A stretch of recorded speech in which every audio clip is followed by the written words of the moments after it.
the personal biological frame of reference is very different between men and women, and this leads to a philosophical muddle. So let's explore the concept of non-attachment as was intended by the Buddha. Hello, and welcome to the Ancient Wisdom Modern Mind podcast. And today, I would like to offer a different viewpoint about love and attachment and why we misunderstand the Buddha's second noble truth. And before we start, I would like to take a moment to remind you to subscribe to this channel. So go ahead and click on the subscribe button. The principle of non-attachment is at the core of the Buddhist philosophy. But like so many spiritual concepts, it is misunderstood and even distorted by both newcomers to the Buddhist philosophy and well-meaning monks that simply cannot grasp this deep meaning. This misinterpretation of what Buddha really meant by attachment is most common among young people, and as they begin to explore Buddhism, they rightly ask, if this philosophy is supposed to be about harmony, why does it spend so much time saying that life is inherently full of suffering, dukkha? And why is non-attachment its goal? And why does it recognize emptiness, shunyata, as an important step toward enlightenment? All those things sound the opposite of living in love and harmony. It even sounds a little depressing at first glance. The confusion among newcomers is partly because of the word non-attachment, and partly because the personal biological frame of reference is very different between men and women, and this leads to a philosophical muddle. So let's explore the concept of non-attachment as was intended by the Buddha, and which later became an integral part of the Buddhist philosophy. To understand it, though, you'll need to understand its place within the overall structure of basic Buddhist philosophy and practice. The basic premises of Buddhism are known as the Four Noble Truths. The first noble truth, life is suffering. The Buddha taught that the life we currently know is full of suffering. This is the closest English translation of the word dukkha. The word has many connotations, including dissatisfaction, which is perhaps the translation that might be a more accurate translation. So to say that life is suffering means, really, that there is always an underlying feeling that the world and our ideals about the world are not entirely under our perfect control. This vague feeling of uncertainty leads to suffering or dissatisfaction. This is what constitutes what Buddha called the first noble truth. Buddha taught that it was possible to know the reason for this suffering or dissatisfaction, and that it comes from three sources. First, we are dissatisfied because we don't really understand our true nature. This confusion is most often translated as ignorance or avidya, and its principal feature is that we aren't aware of why we interconnect with people. We imagine, for example, that there is a self, or I, or me-ness, that exists independently and separately from our biological nature. This is perhaps the central misconception identified by Buddha, and it leads to the next two reasons for suffering or dissatisfaction.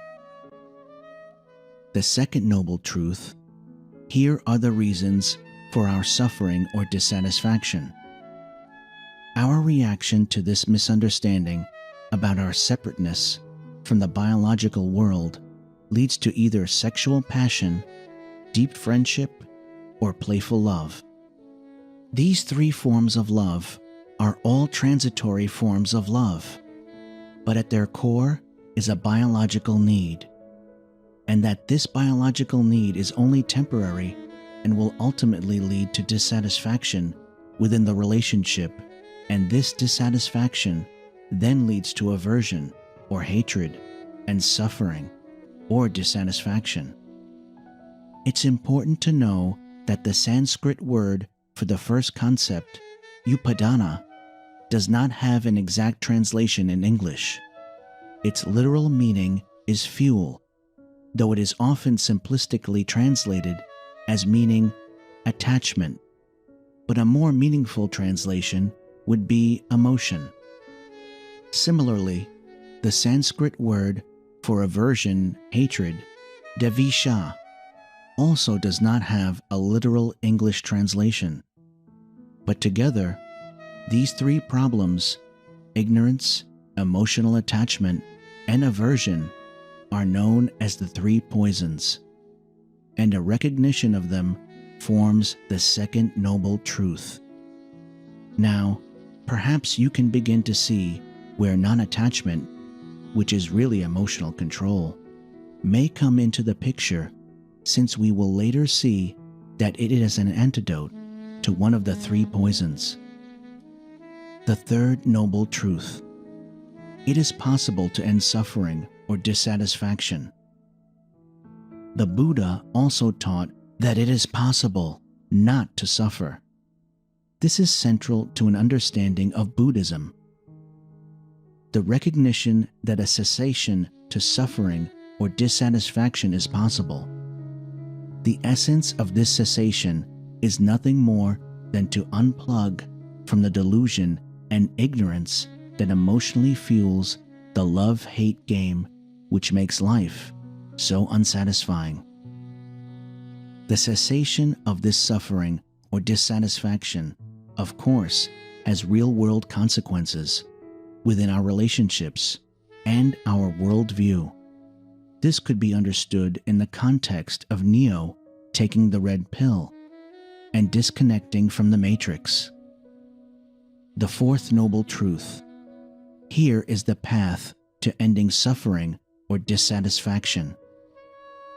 Finally, the Buddha taught a series of practical rules and methods for moving away from a condition of suffering or dissatisfaction to a permanent state of satisfaction.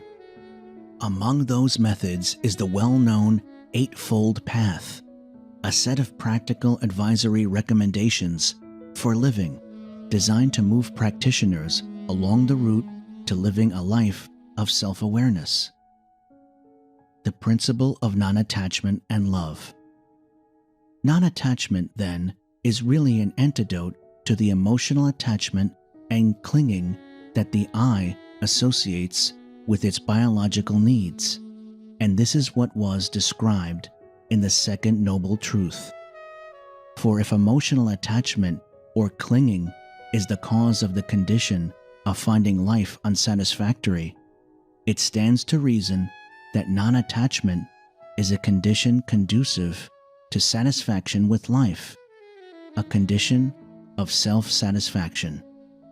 It is important to note that the advice is not to detach or unattach from objects, but to see that the Buddha's idea of things is referring to the people in your life that affect your experiences.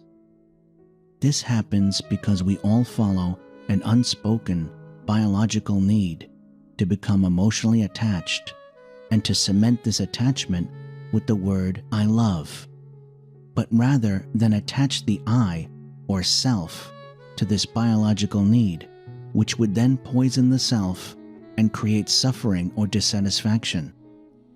Buddha's idea was to unplug from the delusion that attaches emotion to the biological because of self's emotional neediness.